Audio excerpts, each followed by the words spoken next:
ಬಹುಶಃ ಇದ್ರ ಬಗ್ಗೆ ಮಾತನಾಡಲಿಕ್ಕೆ ನಮ್ಮ ಜೊತೆ ದೂರವಾಣಿ ಸಂಪರ್ಕದಲ್ಲಿ ಶೆಲ್ವಪಿಳ್ಳೈ ಅಯ್ಯಂಗಾರ್ ಅವರಿದ್ದಾರೆ. ಸರ್ ನಮಸ್ಕಾರ. ನಮಸ್ಕಾರ ಮೇಡಮ್, ನಮಸ್ಕಾರ. ನಾವು ಮಾತನಾಡ್ತಾ ಇದ್ವಿ, ಅಯೋಧ್ಯೆಯಲ್ಲಿ ಎಲ್ಲವೂ ಕೂಡ ವರ್ಣರಂಜಿತ ನಯನ ಮನೋಹರವಾಗಿ ಇರಬೇಕು. ಅದರಲ್ಲೂ ನಾವೀಗ ರಿಪಬ್ಲಿಕ್ ಕನ್ನಡದಲ್ಲಿ ತೋರಿಸ್ತಾ ಇರುವ ಎಕ್ಸ್ಕ್ಲೂಸಿವ್ ಫೋಟೋ, ಸ್ವರ್ಣ ಲೇಪಿತ ಗರ್ಭಗುಡಿಯ ದ್ವಾರ. ಏನ್ ಹೇಳ್ತೀರಿ ಸರ್? ಹೌದು, ಇವಾಗ ಇಡೀ ಭಾರತದಲ್ಲಿ ಇರುವ ಎಲ್ಲ ದೇವಾಲಯಗಳ ಅಸ್ಮಿತೆ ಅದು ಅಯೋಧ್ಯ ರಾಮ ಮಂದಿರ. ಸೊ ಅಯೋಧ್ಯ ರಾಮ ಮಂದಿರದಲ್ಲಿ ಇವಾಗ ಮುಂದೆ ಏನಾಗುತ್ತೆ ಅಂದ್ರೆ ಅದು ಪ್ರಪಂಚಕ್ಕೆ ಅದು ಒಂದು ಭಾರತೀಯ ಸಂಸ್ಕೃತಿಯ ಪ್ರತೀಕವಾಗುತ್ತೆ. ಎಲ್ಲ ಕಡೆಯಿಂದ ಟೂರಿಸ್ಟ್ಗಳು ಬರ್ತಾರೆ. ಅದು ಅಲ್ಲದೆ ಅಯೋಧ್ಯ ರಾಮ ಹಿಂದೂ ಸಂಸ್ಕೃತಿಯ ಪರಮೋಚ್ಚವಾದಂತಹ ಒಂದು ಪ್ರತೀಕ. ಅಂತಹ ಜಾಗದಲ್ಲಿ ಬಹಳಷ್ಟು ಜನ, ಇಡೀ ಭಾರತದ ಜನ ದೇಣಿಗೆಯನ್ನು ಕೊಟ್ಟಿದ್ದಾರೆ. ಆದ್ರಿಂದ ಅಲ್ಲೇನಾಗಿದೆ, ಸಾವಿರಾರು ಕೋಟಿಗಳಲ್ಲಿ ದೇವಾಲಯ ನಿರ್ಮಾಣ ಆಗ್ತಾ ಇದೆ.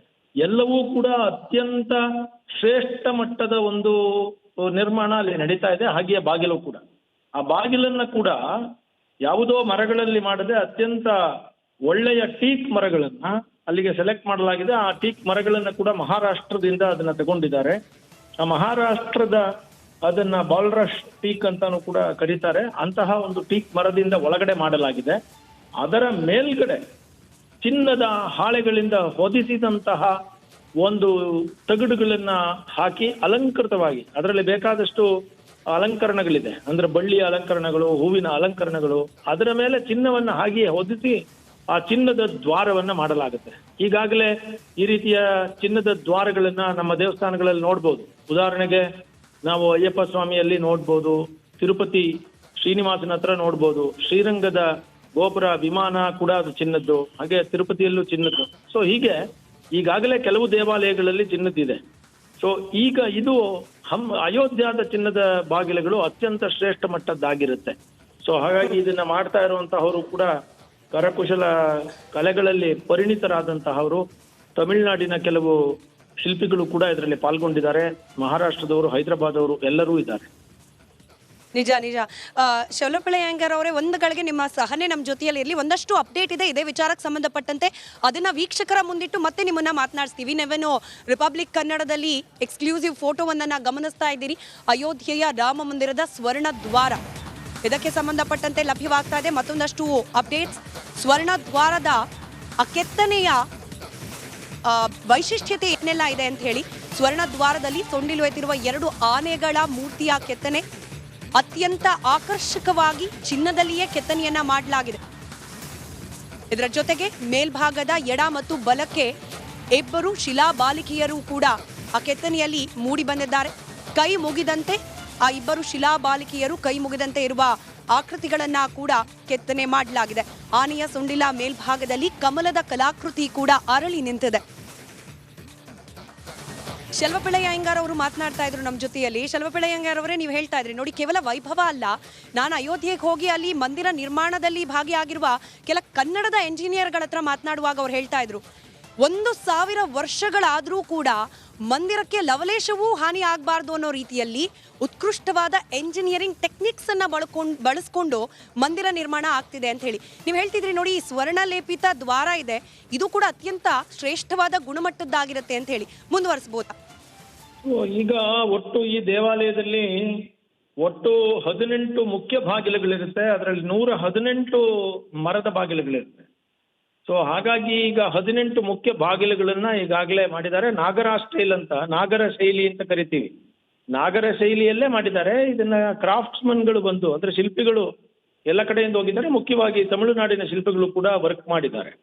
ಹಾಗೆ ಹೈದರಾಬಾದಲ್ಲಿ ಇದನ್ನ ಲೀಫಿಂಗ್ ಎಲ್ಲ ಮಾಡ್ಲಾಗ್ತದೆ. ಬಾಂಬೆ ಟೀಕ್ ಹೋಗಿದೆ. ಅಂದ್ರೆ ನಾನು ಇದನ್ನೊಂದು ಯೋಚನೆ ಮಾಡ್ತಾ ಇದ್ದೀನಿ, ಏನಂತಂದ್ರೆ ಈ ಅಯೋಧ್ಯೆಗೆ ಯಾವ ಸ್ಟೇಟ್ ಇಂದಾನು ಕೆಲಸ ಮಾಡದೇ ಇರೋರು ಯಾರೂ ಇಲ್ಲ, ಎಲ್ಲರೂ ಸೇರಿದ್ದಾರೆ ಅಂತ ಅನ್ಸುತ್ತೆ ನನಗೆ. ಯಾಕೆಂದ್ರೆ ನಮ್ಮ ವಿಗ್ರಹವೇ ಕರ್ನಾಟಕದ್ದು, ಶಿಲ್ಪಿಗಳು ಕರ್ನಾಟಕದವರು, ಇಂಜಿನಿಯರ್ಗಳು ಬಹಳ ಜನ ಕರ್ನಾಟಕದವರು, ತಮಿಳುನಾಡವರು ಈ ತರ ಕ್ರಾಫ್ಟ್ಸ್ಮನ್ಶಿಪ್ ಮಾಡಿದ್ದಾರೆ. ದೇವಸ್ಥಾನದ ನಿರ್ಮಾಣದಲ್ಲಿ ಬೇಕಾದಷ್ಟು ಕನ್ನಡಿಗರಿದ್ದಾರೆ. ಹೀಗೆ ಭರತಖಂಡದಾದ್ಯಂತ ಯಾರ್ಯಾರು ದಿ ಬೆಸ್ಟ್ ಇದ್ದಾರೋ ಅವರನ್ನೆಲ್ಲ ಇದರಲ್ಲಿ ತೊಡಗಿಸಲಾಗಿದೆ. ಸೊ ಇದು ಚಿನ್ನದ ದ್ವಾರಗಳು ಬರ್ತದೆ. ಯಾಕೆ ಟೀಕನ್ನು ಹಾಕ್ತಾರೆ ಅಂದ್ರೆ, ಯಾವುದೇ ಟರ್ಮೈಟ್ಸ್ ಅಂದ್ರೆ ಯಾವುದೇ ರೀತಿಯಾದಂತಹ ಏನು ಹೇಳ್ತೀವಿ ಕುಟ್ಟೆ ಹೊಡೆಯೋದು ಅಂತ ಹೇಳ್ತೀವಿ ಮರಗಳಿಗೆ, ಅದು ಬೇಗ ಹೊರಟೋಗ್ಬಿಡುತ್ತೆ. ಆದರೆ ಟೀಕನ್ನ ಕರೆಕ್ಟಾಗಿ ಟೀಕನ್ನು ಬಳಸಿದ್ರೆ ಸುಮಾರು 300ರಿಂದ 400 ವರ್ಷಗಳ ಕಾಲ ಅದು ಬಾಳಿಕೆ ಬರುತ್ತೆ ಮರಗಳು. ಸೊ ಹಾಗಾಗಿ ದೇವಸ್ಥಾನ 1000 ವರ್ಷ ಹೇಗೆ ಬರಬೇಕು ಅಂತ ಹೇಳಿ ಒಂದೇ ಒಂದು ಅಣುನು ಸಿಮೆಂಟನ್ನ ಮತ್ತು ಸ್ಟೀಲನ್ನ ಬಳಸಿಲ್ವೋ ಹಾಗೆಯೇ ಈ ಮರಗಳಲ್ಲಿ ಕೂಡ ಯಾವುದೇ ಕಾಡು ಮರಗಳನ್ನ ಸುಮ್ಮನೆ ಉಪಯೋಗಿಸದೆ ಅದನ್ನ ಟೆಸ್ಟ್ ಮಾಡಿ ಟೀಕ್ ಮರಗಳನ್ನೇ ತೆಗೆದುಕೊಂಡು ಆ ಕಾಡಿನಲ್ಲಿ, ಮಹಾರಾಷ್ಟ್ರದ ಕಾಡಿನಲ್ಲಿ ಇದ್ದಿದ್ದನ್ನು ತೆಗೆದುಕೊಂಡು ಅದನ್ನು ಮಾಡಿದ್ದಾರೆ. ಸೊ ಹಾಗಾಗಿ ಇವು ಬಾಳಿಕೆ ಬರಲಿ ಮತ್ತು ಉತ್ಕೃಷ್ಟವಾದದ್ದನ್ನ ರಾಮನಿಗೆ ಸಮರ್ಪಿಸೋಣ ಅಂತ. ನೀವು ನೋಡಿ ಶಬರಿ ಇದೆ ನೋಡಿ, ಶಬರಿ ಹಣ್ಣನ್ನ ಕೊಡುವಾಗ್ಲೂ ಕಾಡಲ್ಲಿ ದ ಬೆಸ್ಟ್ ಹಣ್ಣುಗಳನ್ನ ರಾಮನಿಗೆ ಕೊಟ್ಲು ಅಂತ. ಹಾಗೆ ಭಕ್ತಿಯ ಪ್ರತೀಕ ಇದು. ಸೊ ಹಾಗಾಗಿ ಈ ಚಿನ್ನದ ದ್ವಾರಗಳು ಸುಮಾರು 118 ದ್ವಾರಗಳು, ಅದರಲ್ಲಿ 18 ಮುಖ್ಯ ದ್ವಾರಗಳು ಈಗ ಅಲ್ಲಿ ಅಯೋಧ್ಯ ಇದಕ್ಕೂ ರಾಮ ಕೂಡ ಮಂದಿರದಲ್ಲಿ. ಈ ನಂಬರ್ಗಳಿಗೂ ಕೂಡ ಏನಾದ್ರೂ ವಿಶೇಷತೆ ಇದೆಯಾ? ಇಷ್ಟೇ ಬಾಗಿಲುಗಳಾಗಬೇಕು, ಹಾಗೆ ಆ ಬಾಗಿಲಿನ ಮೇಲಿರುವ ಕೆತ್ತನೆಗಳು ಇಂಥದ್ದೇ ಆಗಬೇಕು, ಈ ರೀತಿ ಏನಾದ್ರೂ ಇದೆಯಾ ಅಂತ? ಬಹುಶಃ ಇದೆಲ್ಲವೂ ಒಂದು ನಂಬರ್ ಜೊತೆಲೆ ಮಾಡಿದ್ದಾರೆ. ಈ ನಂಬರ್ಗಳು, ಎತ್ತರ, ಇದೆಲ್ಲ ಸೈಂಟಿಫಿಕ್ ಆಗಿ ಯೋಚನೆ ಮಾಡಿರೋದೆ. ನಮ್ಮ ಧಾರ್ಮಿಕವಾಗಿ ಯೋಚನೆ ಮಾಡಿದ್ದಾರೆ, ನಂಬರ್ಗಳು ಯೋಚನೆ ಮಾಡಿದ್ದಾರೆ. ಉದಾಹರಣೆಗೆ ನಾನು ನಿಮ್ಗೆಲ್ಲ ಹೇಳೋದಾದ್ರೆ, ಈಗ ವಿಗ್ರಹದ ಮೂರ್ತಿ 51 ಇಂಚ್ ಇರಬೇಕು ಅಂತ ಯಾಕೆ ಮಾಡಿದ್ದಾರೆ ಅನ್ನೋದು ಕೂಡ ಒಂದು ಟೆಕ್ನಿಕ್. ಅಂದ್ರೆ ರಾಮನವಮಿಯ ದಿನ ಸೂರ್ಯನ ಕಿರಣ ಆ ವಿಗ್ರಹದ ಮೇಲೆ ಬೀಳಬೇಕು, ರಾಮಲಲ್ಲಾ ಮೇಲೆ. ಯಾಕಂದ್ರೆ ಅದು ಬೀಳದೆ ಹೋದ್ರೆ ಪ್ರಯೋಜನ. ಇಡೀ ಭರತಖಂಡದಲ್ಲಿರುವ ದೇವಸ್ಥಾನಗಳನ್ನ, ಉದಾಹರಣೆಗೆ ಬೆಂಗಳೂರಲ್ಲಿ ಒಂದು ದೇವಸ್ಥಾನ ಇದೆ ನೋಡಿ, ಏನು ಆ ಗುಹೆಯಲ್ಲಿ ಇರುವಂತಹ ದೇವಸ್ಥಾನ, ಹೌದು, ಗುಹೆಯಲ್ಲಿರುವಂತಹ ದೇವಸ್ಥಾನದ ಮೇಲೆ ಸೂರ್ಯನ ಬೆಳಕು ಬೀಳುತ್ತೆ. ಅದೇ ತರ ಇಲ್ಲಿ ಅರ್ಕೇಶ್ವರ ದೇವಸ್ಥಾನ ಇದೆ, ಇಲ್ಲಿ KR ನಗರದ ಹತ್ರ.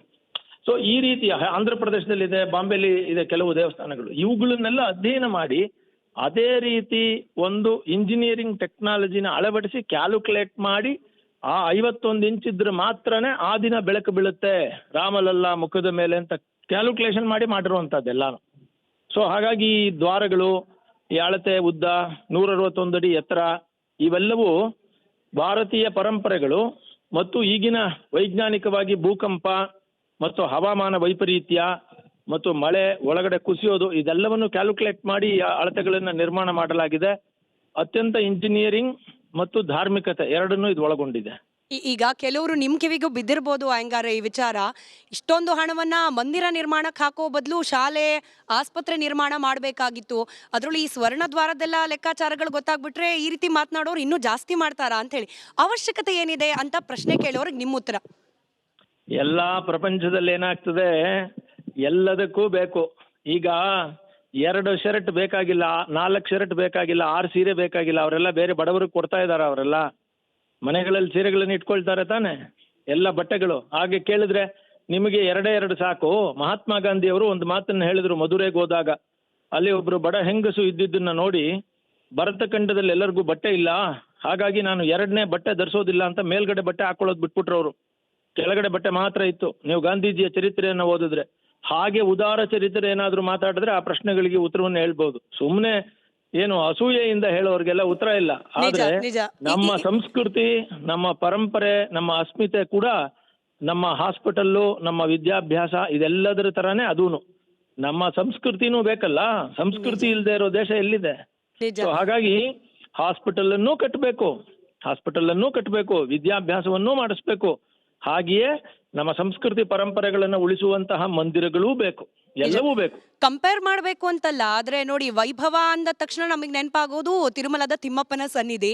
ಈಗ ಅಯೋಧ್ಯೆಯಲ್ಲಿ ನಿರ್ಮಾಣವಾಗ್ತಾ ಇರುವ ರಾಮ ಮಂದಿರ ಅಂದ್ರೆ ಈ ವೈಭವೋಪೇತ ಮಂದಿರಗಳು, ಅದರಿಂದ ಜನರನ್ನ ಮತ್ತಷ್ಟು ಆಕರ್ಷಿಸಿ ಧರ್ಮ ಮಾರ್ಗದತ್ತ, ಭಕ್ತಿ ಮಾರ್ಗದತ್ತ ಜನರನ್ನ ಸೆಳೆಯೋ ಒಂದು ಪವರ್ ಈ ಮಂದಿರಗಳಿಗೆ ನಿರ್ಮಾಣವಾಗೋದು ಎಷ್ಟು ಮುಖ್ಯ ಅಂತ ಹೇಳಿ.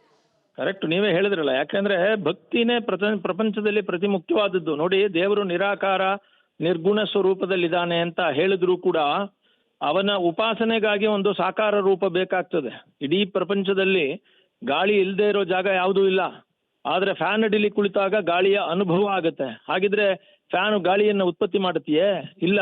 ಆದ್ರೆ ಫ್ಯಾನು ಗಾಳಿಯ ಅನುಭವವನ್ನು ಉಂಟು ಮಾಡುತ್ತೆ. ಹಾಗೆ ಎಲ್ಲ ಕಡೆ ಸರ್ವತ್ರವಾಗಿರುವ ಪರಮಾತ್ಮನ ಅನುಭವವನ್ನು ಮಂದಿರಗಳು ಉಂಟು ಮಾಡ್ತವೆ.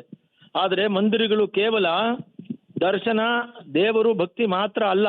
ಅಲ್ಲಿ ಅನ್ನದಾಸೋಹ ನಡೆಯುತ್ತೆ, ಅಲ್ಲಿ ಎಜುಕೇಶನ್ ಬರುತ್ತೆ, ಅಲ್ಲಿ ಸುತ್ತಮುತ್ತಲೂ ರಿಕ್ರಿಯೇಷನ್ಸ್ ಆಗುತ್ತೆ, ಅಲ್ಲಿ ವ್ಯಾಪಾರ, ವಾಣಿಜ್ಯ. ಇವತ್ತು ಇಡೀ ಭಾರತದಲ್ಲಿ ಅತ್ಯಂತ ಹೆಚ್ಚು ವಾಣಿಜ್ಯ ಅಥವಾ ಏನು ಟೂರಿಸಂ ಪ್ರಮೋಟ್ ಆಗ್ತಾ ಇರೋದೇ ಧಾರ್ಮಿಕ tourism, religious tourism in India.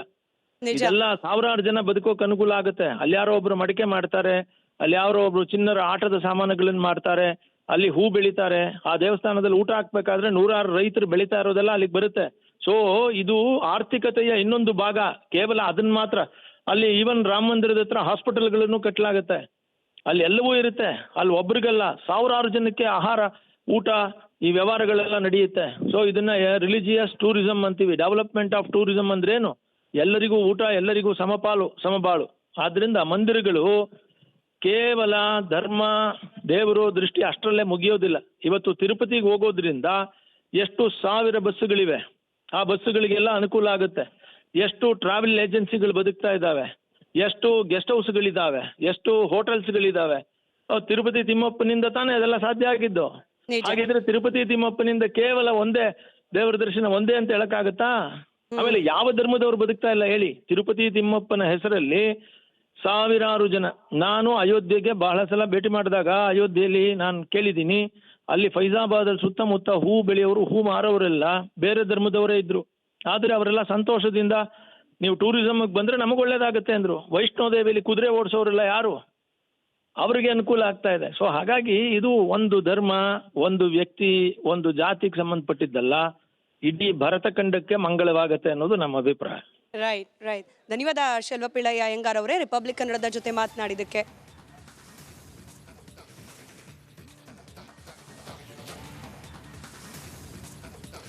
ನೋಡಿ ಆ ವೈಭೋಗ, ಆ ಸಂಭ್ರಮ, ಆ ಒಂದು ವಿಜೃಂಭಣೆ ಹೇಗಿದೆ ಅಂತ ಹೇಳಿದರೆ, ರಾಮ ಮಂದಿರದ ಉದ್ಘಾಟನೆಗೆ ನೀವು ನೋಡ್ತಾ ಇದ್ದೀರಲ್ಲ, ಈ ದ್ವಾರ ಸುಮಾರು 44 ದ್ವಾರಗಳ ಪೈಕಿ 18 ದ್ವಾರಗಳನ್ನು ಚಿನ್ನದ ಲೇಪನಗಳಿಂದ ಮಾಡಿದ್ದಾರೆ. 4ರಿಂದ 5 kg ಚಿನ್ನವನ್ನು ಲೇಪಿಸಿ ಈ ದ್ವಾರವನ್ನು ಮಾಡಿದ್ದಾರೆ. ಅದರಲ್ಲಿರುವಂಥ ಒಂದೊಂದು ಕಲಾಕೃತಿಯ ಆ ಒಂದು ಕೆತ್ತನೆಯನ್ನು ನೀವು ಗಮನಿಸ್ತಾ ಇದ್ದೀರಲ್ಲ, ಚಿನ್ನದ ಕೆತ್ತನೆಯನ್ನು ನೀವು ಗಮನಿಸ್ತಾ ಇದ್ದೀರಿ.